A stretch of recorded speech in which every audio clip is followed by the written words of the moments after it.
Good morning, ladies and gentlemen. Welcome to yet another episode of the Off the Dome Show. I am your co-host, Thomas Brown Jr.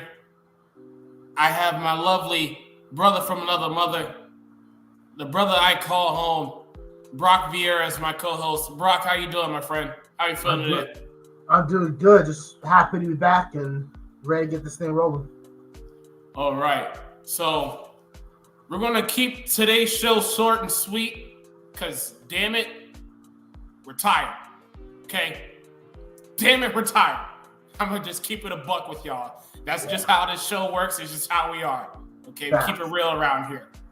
By the way, I want to give a shout out to Mark Wilson, the Mask Podcast. I'm wearing your mask on my shirt today. That's not really my shirt, but, you get the idea. Just want to give a little shout out to my brother, Mark Wilson. You're my guy, man. Appreciate you. Wow. We had an interesting game last night. Definitely wasn't what we saw last week. That's for sure. A little bit more predictable, if we're being totally honest, between the 49ers and the Seahawks. It seemed like most of that game we was kind of watching the battle of attrition between both teams. It's like every time you turn around, someone was getting hurt, someone was on the ground, somebody was wincing, somebody was lingering in pain. There's a lot of crazy shit going on. So it's kind of crazy to see that for a full 60 minutes, but that's neither here nor there. Brock, what were your thoughts watching the game last night, and what were your takeaways from it? Man, before on the show, I would say my breakdown of the game, but I realized this is off the dome, and I just need to say how I really feel. Yes. Last night reminded me why the Kansas City Chiefs are so good. And the reason they're so good is because they don't do dumb shit, Like, I was looking at the 49ers offense, and when Jordan Mason went down, they threw in two random motherfuckers, and they were just as effective. Yep. And Jordan Mason is a very effective running back. And yeah, he doesn't have the hands of McCaffrey, but the production is disturbingly similar. And it calls into question, why doesn't San Francisco invest in the offensive line? Yeah, they have Trent Williams, who's very expensive, but it's Trent Williams and like four other bradas they picked up off the street. Yeah, Banks is a pretty good guard, but that's kind of where it ends. You got weapons up your asshole in Devo, Ayuk, Ricky, Can't Kill Me, Pearsall, Jawan Jennings, George Kittle. Like, how much more money do you need to spend on all these stars? Like, if you just invested in a great offensive line, you would have no problems, like your problems in the red zone. Right. On the other hand, was Pete Carroll that bad of a coach? Because McDonald's team looks, I get they're all messed up and all banged up and all hurt, but still, they don't look good, man. They don't look that good. I feel like PD should have had one more try. There's one more shot to win it all. I don't know. Maybe that's just me. My final takeaway is the NFC West is so fucking garbage. It's honestly disturbing. The Niners, I'm pretty sure, lead the division. I think their record is 3-3, same as the Seahawks. But the Niners, 2 of their 3 losses are to division opponents in the Rams and Cardinals, who both suck ass, but are also less than 2 games or less than 3 games out for first place. This division is slowly shaping up to be the biggest shit show I have ever seen since the 2008 recession. And I cannot wait to see exactly what happens. The NFC West is so bad. It's so good. And the bad part is they're all filled with these like egotistical white boy coordinators, 2 on defense, 2 on offense, that are really prideful about what the fuck they do. And it's so fun to watch. And you got 4 quarterbacks that cannot be any joint to each other. And they're all trying to fight their own there. Stafford trying to win again. Tyler trying to prove the title in it. You got Purdy trying to get back to the point where winning quarterback. They got Geno Smith that just fucking throwing the ball up for prayers 24/7. Can't even hit Metcalf for the goddamn fucking route. I'm sorry. I had money on DK. And you know what, DK? Now that we're talking about it, fuck you, dog. All right. Like I get like I want to talk about this. I gotta get this shit off my chest. All right. Like really? Like I'm not judging you for having a below average game. You're a professional athlete. Shit happens. It's all good. What I am judging you is you on the sideline bitching to everybody about God knows what. Yet when the ball is spiraling towards you deep downfield, you don't even go up and get it. You're like me in fucking 4th grade trying to catch a dodgeball coming my way. You just try to absorb it. You are a goddamn 6'10" behemoth monster fucking wide receiver. Goddamn, just go up and catch the fucking ball. Like, oh man, pissed me off. But yes, it's also Jackson Smith-Njigba is a premier route runner. Like, leave his ass open. Like, we've seen you do it like 3 times already in this game alone, and you just fucking stopped. You say, fuck it, we're not doing it anymore. All right? And you can't run the goddamn football, so stop handing the ball to Kenneth fucking Walker on 2nd and 9 and be surprised when you're in 3rd and fucking 10. All right? I'm just saying. You know, all you fuckers get paid so much goddamn money to be experts at the game of football, and you fuckers can't even design a goddamn play to get fucking DK 63 yards. Fuck, I don't even know if he hit it, but because the rest of my shit got blown up anyway. But the point is, fuck, man, you cost me money, dog. Like shit, like, get it together. Get your shit together. I am betting on you to be the best at what you do, and you guys are not, and it's pissing me off. Shout out, while we're on that topic, shout out CJ Stroud, always coming through for me on the passing yards over. Has never let me down in 2 years, and I greatly appreciate you, Stroud. I hope some of that magic wears off on the fucking Seahawks, because it's pissing me off, man. God damn it. Sons of bitches. Fuck. Do you feel better now that you got that off your chest? No, because I still lost cash. Nothing's gonna make me feel better except getting my money back. All right, but sports books don't offer refunds, so no, they don't. So I'm fucked. All right. Hey, look, you know what? I can't even try. Tyler Lockett fucking running gassers for the first half, just out there just jogging the shit out of it. Yeah. Why did I pick her over on catches? That was bad. That was dumb on me. No zone. Just blowing up my parlay. Yeah, I mean, I don't know. Number one, I think we all should know better than to bet on anything Seattle related when Geno Smith is your quarterback. But Geno a dog? What you mean? Like, yeah, he's not gonna be accurate, but he'll throw that thing. He'll give a shit. Yeah, and he threw that thing to the other team twice last night. So, yeah. While we're on it, Geno, what the fuck? Like 2 red zone turnovers, essentially. Like, are you shitting me? Like, I mean, maybe 1, I forget. But the point remains: are you shitting me, dog? Like, out of all the days you decide to shit the bucket, you decide to pick today out of all days, this day of our Lord 10/10/24, AD. You decide to wake up this morning and just chuck fucking bombs to guys in red. The fuck? That's un-American. You're giving them out to the British. You're giving them out to the goddamn British at this point.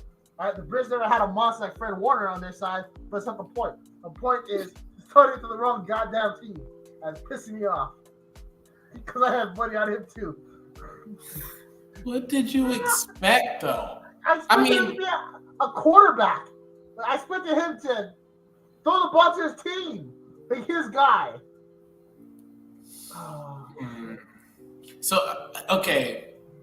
Just to put in a perspective of why I'm saying this about Geno Smith. Yeah. He is 0-5 now, playing the San Francisco 49ers. I don't give a shit if it's 0-30. I don't need him to win. I just need to hit his over. Look, right? I get it, But but the the Browns reason out of a barn last night. Like, bro, dog fat's so big, and for what? Like, he barely gets the ball. He's a big ass dude just running. I say that to say that it's over the years, at least the last decade, with Russell Wilson being there, the Seahawks were owning the 49ers. I think the record was 14-3 every time that the Russell Wilson led Seahawks played the 49ers. Yeah, they were glad that he was removed from that team. Okay. Yes. But now that I don't know if it's like, I don't know if it's just strictly Kyle Shanahan and him just getting people open so much when they play against Seattle. But it seems like if he ever wants to have a get-right game, they just got to play Seattle. They just have, all of a sudden, all their third down conversions are there. All their red zone attempts and conversions are there. Like, everything just all of a sudden seems to click. The Seattle defense, I can't even call it defense because they don't play it. There's no effort there defensively. The list goes on and on. And so when you have that going on a consistent basis, it's kind of like, well, what do you expect? You have Geno Smith as your quarterback who, just 2 weeks ago, even though they lost to Detroit, played one hell of a game. You have games like that with Geno, and you have games like last night that reminded you of, before he even got to Seattle, of how much of a journeyman quarterback he was. That was a good reminder. Unfortunately, it would happen on his birthday, though. So, what better way to be in a giving mood than to give the ball to the other team twice? But what do I know? 2 times. Yeah, he's such a great guy. Such a great guy.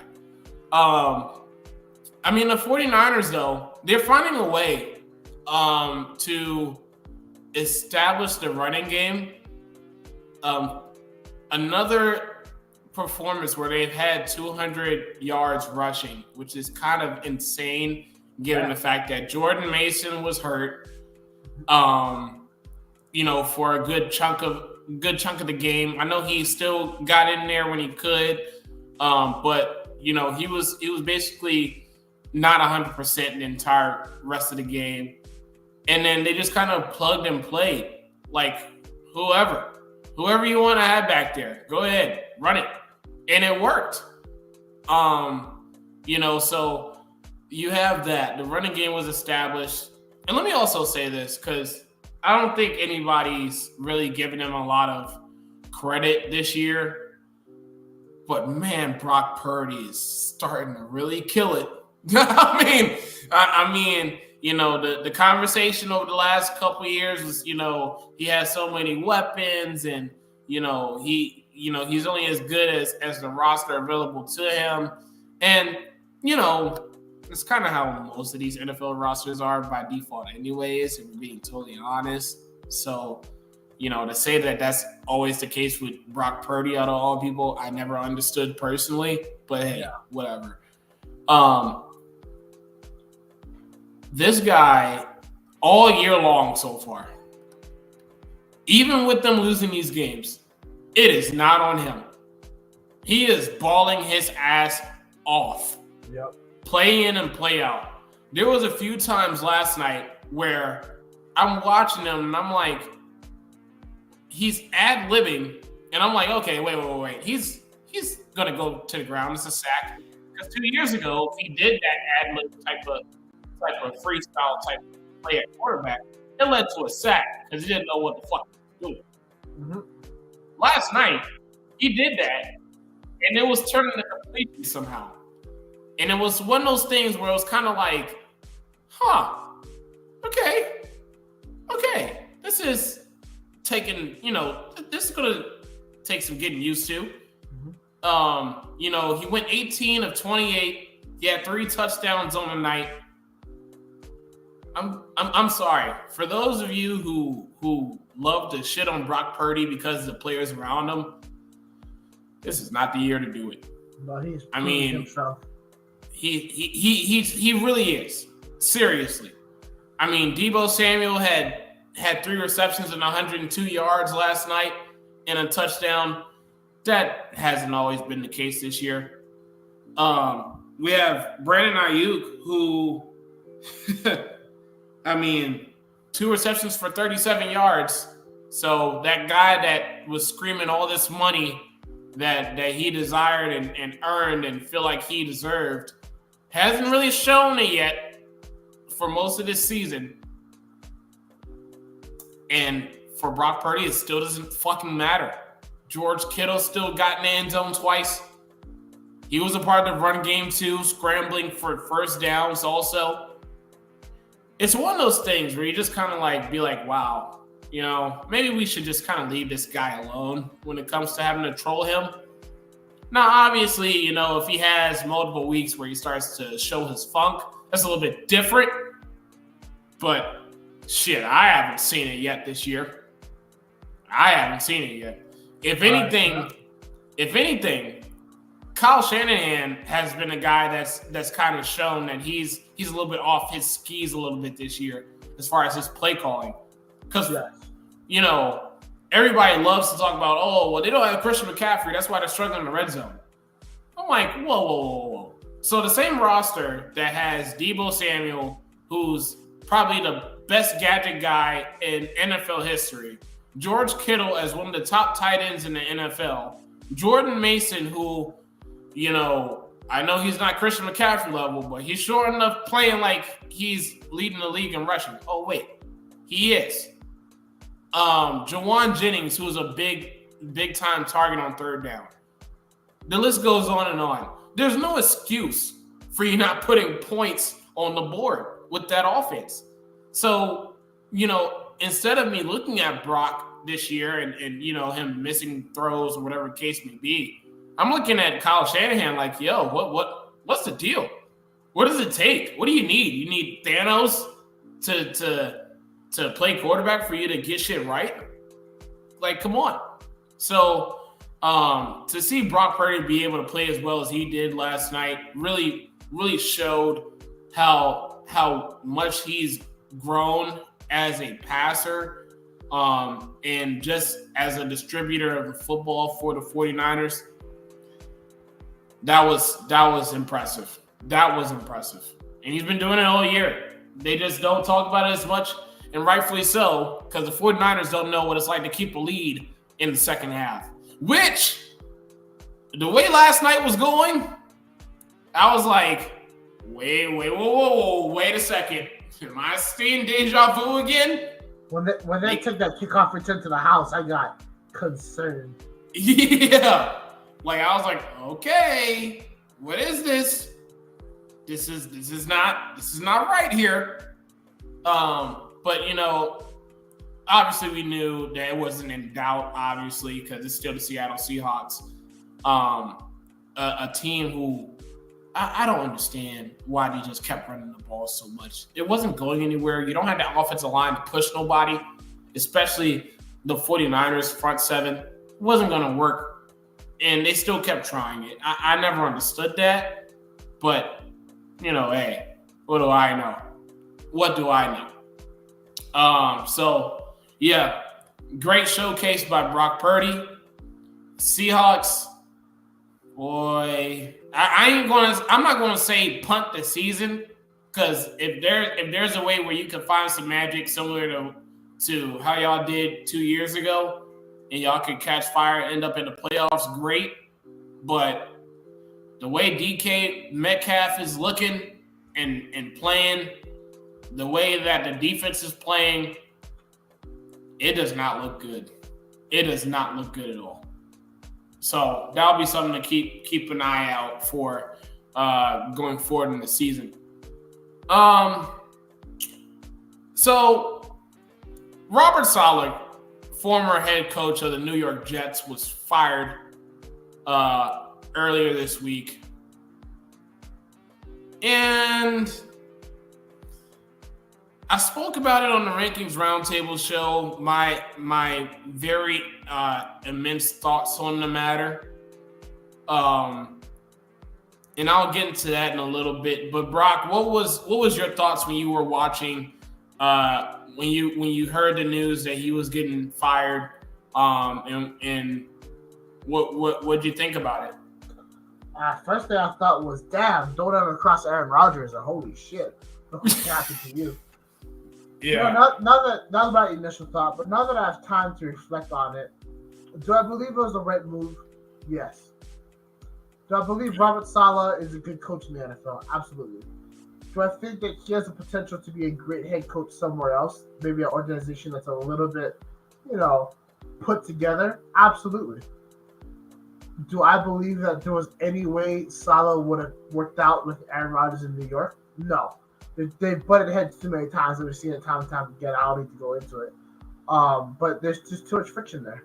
So, whenever there's friction, someone's got to go. And that's why Salah had to go. I think it was the wrong time to do it. I think that their performances of late have not been up to standard, but they're also only 1 year out of the division. I think Jeff Ulbrich, even though he is a Hawaii graduate, is not as good of a DC as people perceive him to be. I think a lot of that was also Salah. I think we're going to see some defensive holes get exploited in the Jets very soon. And most importantly, despite the fact that Nathaniel Hackett's play calling is no longer in his control, it's now in Todd Downing, who is another terrible offensive coordinator. It's still an Aaron Rodgers show no matter what, and it's clear that the Aaron Rodgers show is not working despite having one of the better offensive rosters in all football. You have a true number one receiver in Garrett Wilson. You have excellent running backs in Breece Hall and Braylon Allen. You have a good offensive line. You have this, you have that. You even have the players you want, a.k.a. Allen Lazard. And yet you still need Devontae Adams to even have a shot at making the playoffs this year. It's time for us to face facts. The problem with the Jets is Aaron Rodgers. It's been like that. It will forever be like that. And that's just the way it's going to go. And that's what happens when you sell your soul to one player, just like the Jets did. They're going to have to pay for it. Yeah, my thing with the whole Salah firing was, number one, when I saw the news, the first thing that came to my mind was, why now? Yeah. Okay? Because look, they fired him Tuesday. Mm-hmm. All right? They played the game Sunday. He was at the facility Monday, and then Tuesday he's fired. Something in that timeline that we'll probably ultimately find out down the line, maybe by a podcast or something, that will ultimately come to light. But that timeline already doesn't make sense to me. Okay, that's number one. Number two is, if you wanted to get rid of him, can you at least have a valid reason as to why you're getting rid of him? See, it would be a different conversation if you were 2-3 and the rest of your division is 4-1. Okay, hey, you feel like you feel like you have the talent to win, and the results are not showing on a consistent basis, especially on your side of the ball, that's your specialty, and you're not getting the job done. Okay, you got me. That's different though. Last time I checked, 3 of the last 5 years that Salah has been the head coach of this Jets team, he's had a top 5 defense. Yep. They're a top 5 defense this year. So it just blows my mind that the one thing that has made y'all relevant, made y'all viable enough for Aaron Rodgers to get there in the first place, which was the defense, that I don't care what nobody says. If we're being honest, Salah was having his hands on that defense. Okay, Oh, I know. The idea of Jeff Albright being, he was the ultimate guy that was. No, I'm not trying to hear all that. I'm really not. I'm sorry, not today. Today. I'm not. I can't have that. So his hands were smudged all over that defense. It's top 5. Now, a lot of people have brought up his record. He's 20-36. Now, in most cases, yes, that would be an instance to get someone fired. But let me ask you something. If you are a head coach and you're responsible for having to have Zach Wilson as your quarterback for most of your tenure, how many wins do you think you're going to get? Seriously. It was impressive that they even got 7, let alone 5, with how Zach Wilson was playing half the time. And yet, even with all that was going on offensively, not putting points on the board, he still had a top 5 defense that he was leading. That's one thing you were sure of. His defense was going to be just fine. And it was. And my thing is, this whole thing about Aaron Rodgers, this is another point that bothers me. I would get it if Aaron Rodgers said, you know what, I'm going to pull a LeBron. Hey, you know what? This guy's not doing it for me. He doesn't know what the fuck he's doing. We need to look elsewhere.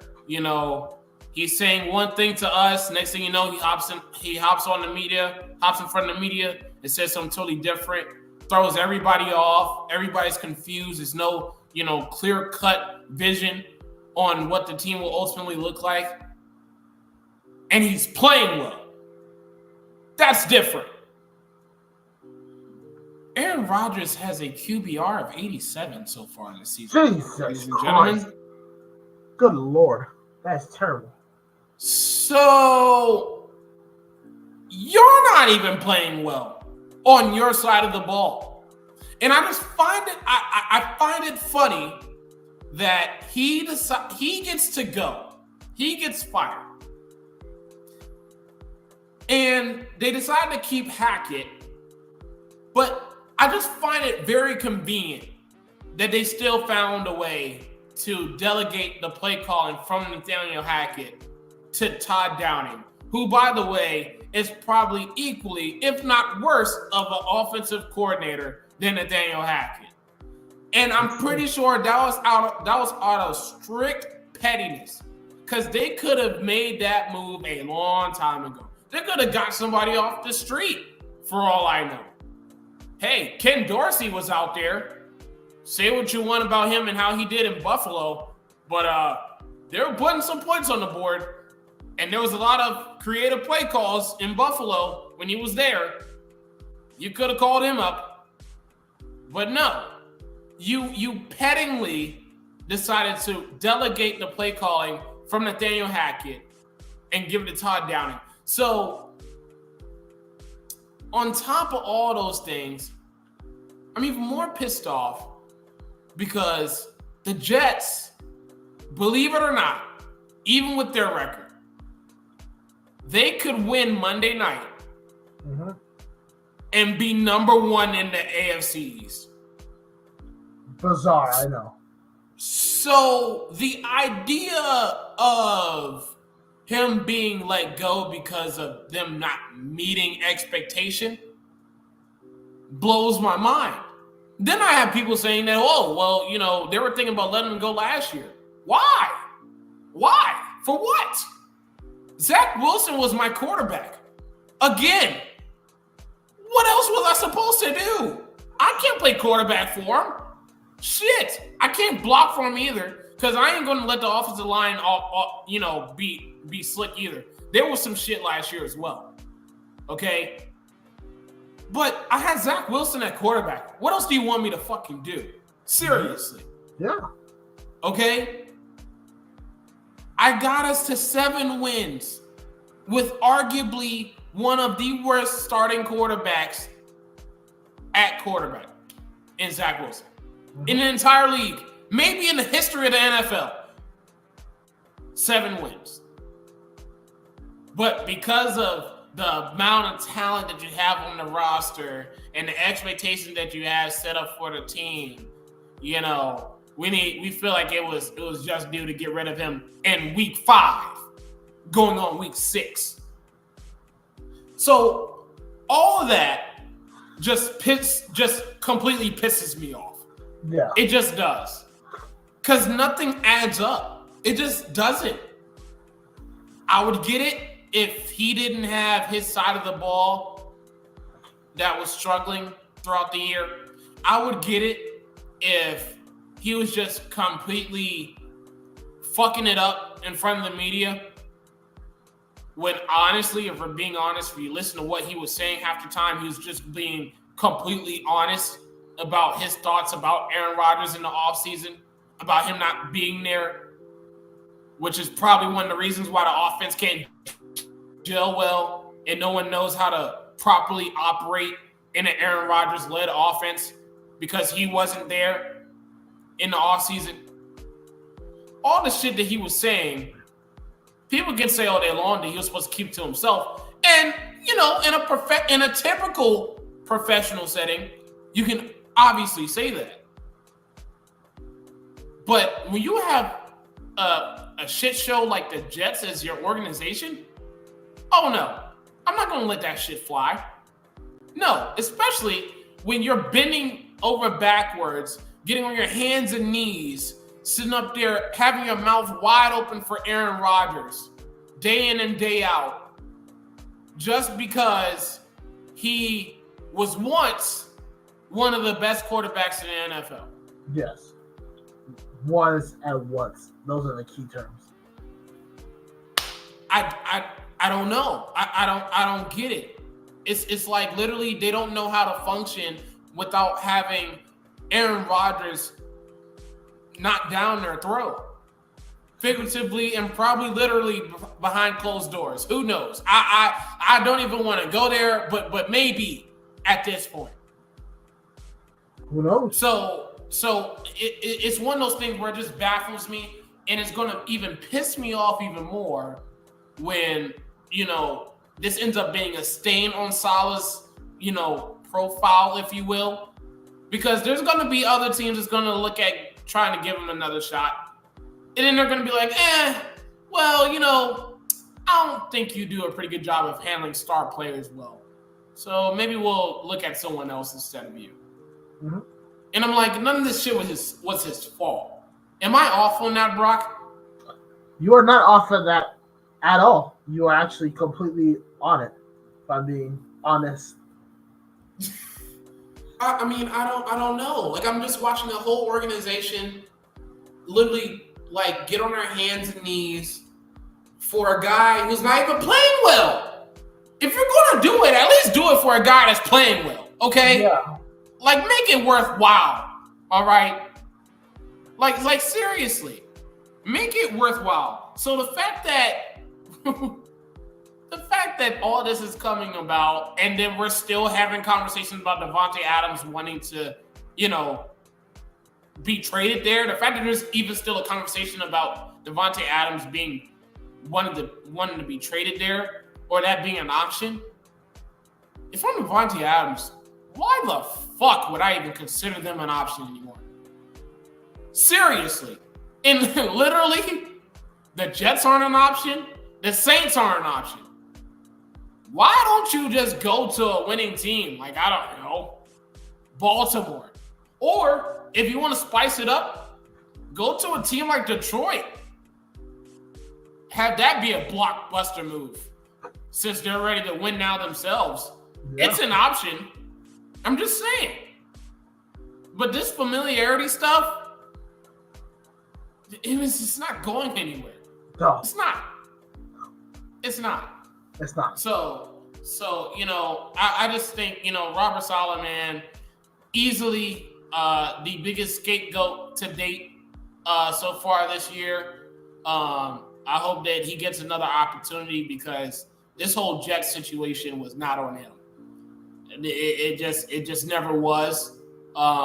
You know, I feel like he needs to be under an umbrella where it's a stabilized organization that knows what they're doing and they know how to actually operate around a guy that has a specialty. So hopefully that opportunity comes around. If not, Jets, fuck you. Like, seriously, that's just where I'm at. Cause that's just foul as fuck. It just really is. So just had to have that out there. Add that real quick. Yeah, just fuck you. Okay. If he doesn't get another opportunity, it's the biggest fuck yous of all time for me. Seriously. Like I don't have any other way to phrase it, to put it. It's the biggest fuck you possible. Because for an organization to set you up for failure like that for that long, that consistently, and then you're the one that ends up getting fired. Oh nah, that's fucking crazy. That's fucking crazy. So I just had to put that out there. Man, fuck the Jets, bro.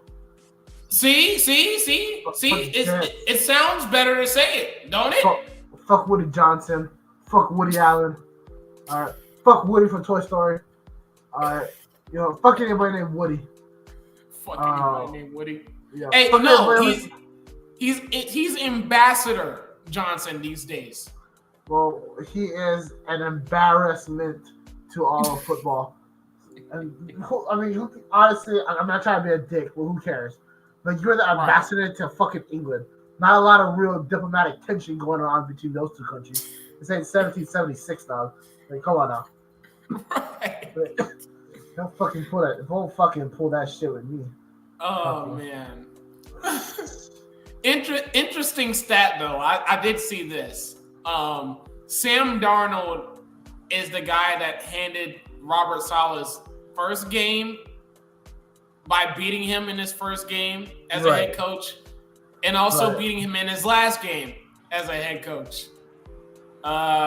So Sam Darnold went from seeing ghosts to getting rid of head coaches. I would have never thought it would come full circle like this, honestly, but here we are. Good for him. Oh my God. He got bullied by the fucking media for a long time, so good for him, honestly. Absolutely. And he's sitting with a team that's undefeated these days, so can't go true. wrong with that. No, you cannot. So, just had to add that stat in there. Of course. Sam Darnold was the one that opened his tenure with a loss and ended his tenure with a loss. That's just fucking. If that's not Disney for you, I don't know what the fuck to tell you, honestly. Last thing before we get out of here, man. We see a lot of these contracts. A lot of these guys that get paid $100+ million per year to be a quarterback or to be a point guard of an NBA team. They get a lot of these expensive ass contracts that's like, only a far and few in between could only dream of, let alone obtain. Yes. So I'm curious to ask, what would you do if you were given $10 million today? How would you operate with that much money available to you in your account today? How would you handle that, Brock? What would that look like for you? What's the vision? One, you would never see me again. Okay. Two, I'd probably purchase a nice house that's nice and secluded. Okay. And honestly, I just spend my day. I put a lot of money in like some CDs, make some investments here and there, gamble a little bit. But honestly, I just live out the rest of my days comfortable. I've reached a point in my life where I realize what I enjoy and what I like to do allows me not to have to interact with virtually anybody else. And I know it's a bit kind of fucked up to say, but it's truly how I feel. I don't have to do anything with anyone ever again that I don't want to do. Right. It's liberating. I think it's the best way to say it. I would be liberated. There we go. That the final answer. Liberated. Liberated. Okay. That's the equivalent of he would be downing a whole bunch of beer and asking questions later, ladies and gentlemen. That may or may not be factually accurate. Well done, sir. Thank you. Thank you. Wow. If $10 million entered my bank account today, wow. Well, number one is, I know this sounds crazy to say as a 23-year-old. It happens to the best of us. Number one, I'm getting rid of all of my debt. That's provision number one. Yep. 100%. Provision number one, I would get rid of all my debt, which is still under $1 million, by the way. So I still have a lot of wiggle room. That would be kind of cool. That would be number one. Number two is I would invest in purchasing a house as well. But it would be a nice, I don't want to go, mansion stupid crazy here. It would be a nice, sizable home.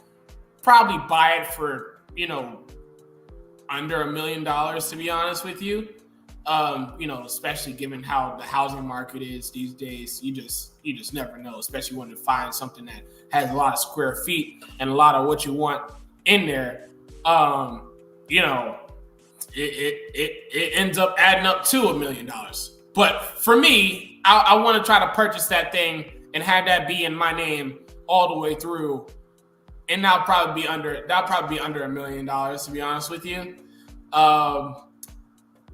Some of it would go, I would say maybe like $5 million would go towards, $2 to $5 million would go towards investments with stocks.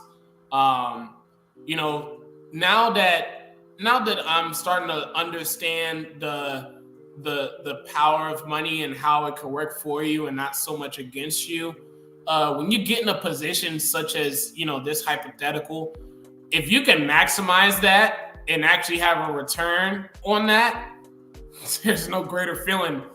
There's no greater feeling. So I would say maybe $2 to $5 million would be dedicated towards that. And then what I would also do is I would get a new car and rent it. I would rent it off some like Turo shit. Have somebody, if they want to, if they're in the area, whatever case may be, and, they want to have a ride while they're, at an Airbnb or whatever, we can do that. That would be another source of income there.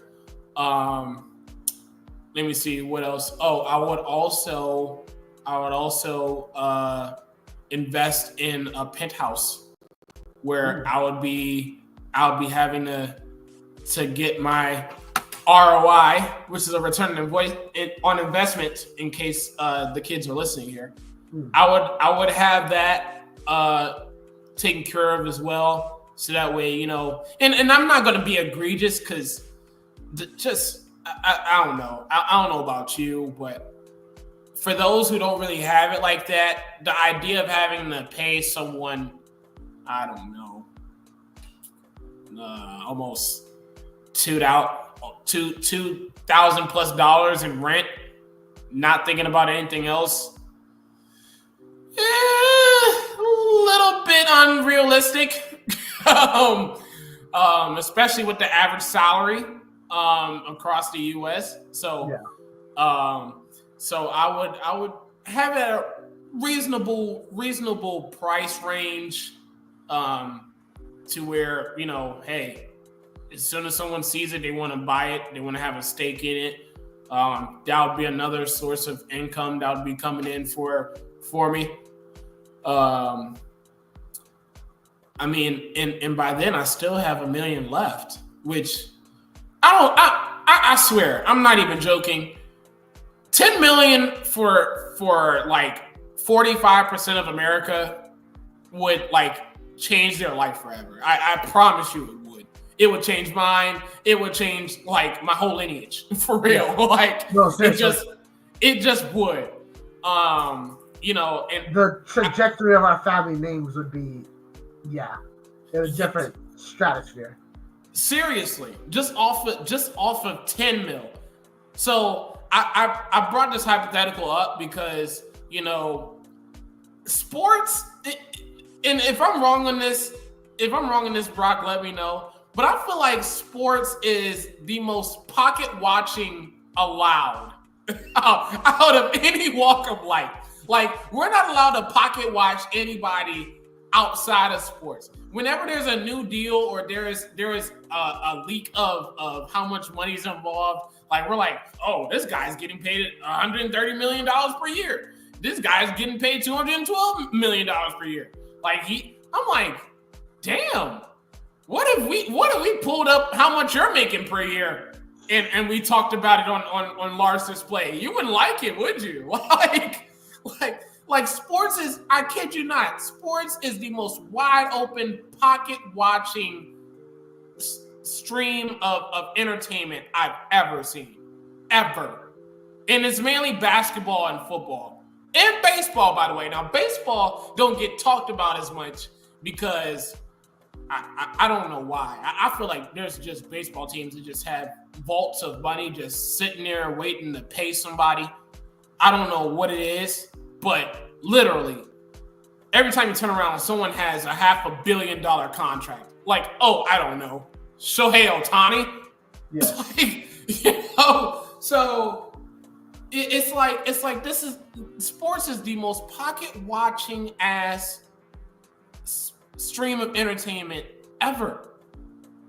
So to even get a slither of that would change the trajectory of my future entirely. And not even just me, but those around me.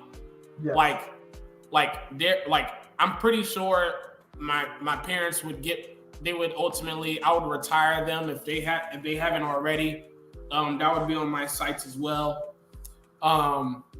You know, the list really goes on and on. I'm not going to devote a lot of my money towards just anybody, because that's just a way for you to end up broke, right? Like a fool. But, you know, definitely those who are closest to me, that's meant a lot to me, that's been a part of my journey the most, you know, and been by my side the most.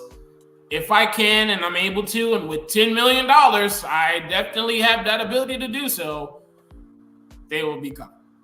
Yeah. So yeah, that's, you know, so that's what I would say on that one. Just, there's so many things that you can do with 10 mil. So when people talk about, oh, this guy's only making, you know, $70 million a year. What do you mean only? Fuck you. Only $70 million. What do you mean only? Fuck out of here. Anything above $100,000 is great money. And I don't give a fuck what anybody says. I'm just saying. Like, great money. It's great money. The whole six-figure conversation seems like a fever pitch dream half the time. Yes. People don't even eclipse that. Seriously. Agreed. Yes. 100%. So the fact that people are just calmly talking about, oh, well, he's only getting paid $50 million a year. Only. Fuck you. With the biggest middle finger possible. Fuck you. Only 50? Please. Fuck is you talking about? Exactly. So yeah, just wanted to close off the show with that. But before we get out of here, man, I would be remiss if we didn't have any commercials on tap for you. So let's go for it. We'll be right back.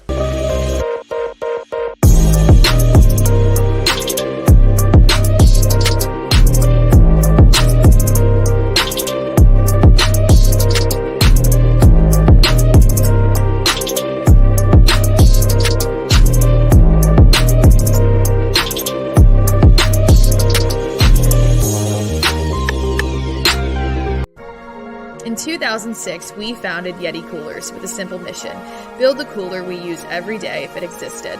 One that was built for the serious outdoor enthusiasts rather than for mass discount retailers. One that could take the abuse we knew we'd put it through, out in the field and on the water. One that simply wouldn't break. We decided early on that production innovation would come from necessity and first-hand experience, not from market research and data analysis. Today, Yeti products perform when it matters most.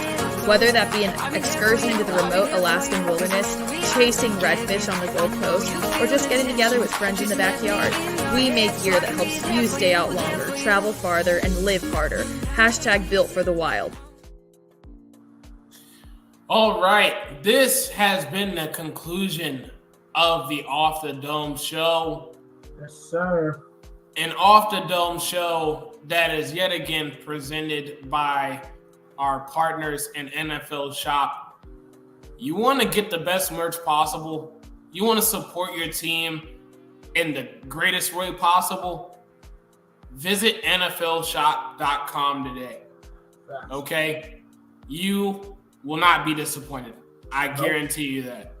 All right? So, NFLshop.com. Get yourself a jersey. Get yourself a teddy bear if you're feeling frisky. Whatever works for you, it'll be there. All right? Support your favorite team and rep it all day long. NFLshop.com, okay? All right, so, Brock, do we have anything before we get out of here? Any final thoughts? Nope. Just I appreciate everyone for tuning in, and we will catch y'all next time. Absolutely. All right, so as you see here on the screen, you can follow us on Instagram, TikTok, or X with the @__ Tom for me. And for Brock, it'll be at Midnight Sports Today, correct? Is that the proper? Yes, sir. Okay, yeah, that definitely didn't take me 3 years to get that right. It took a while, okay? Yeah, so that's where you can hit us up at. If you have any questions about your favorite team or have any questions about, the show, you're more than welcome to hit us up. And we might even do a Q&A involving your questions. So we're going to implement that pretty soon. So let us know any of your thoughts, and we're going to talk about them for sure. But thank y'all so much for tuning in. I am your co-host, Thomas Brown Jr. This is my brother from another mother, Brock Vieira, and we are out of here. See ya.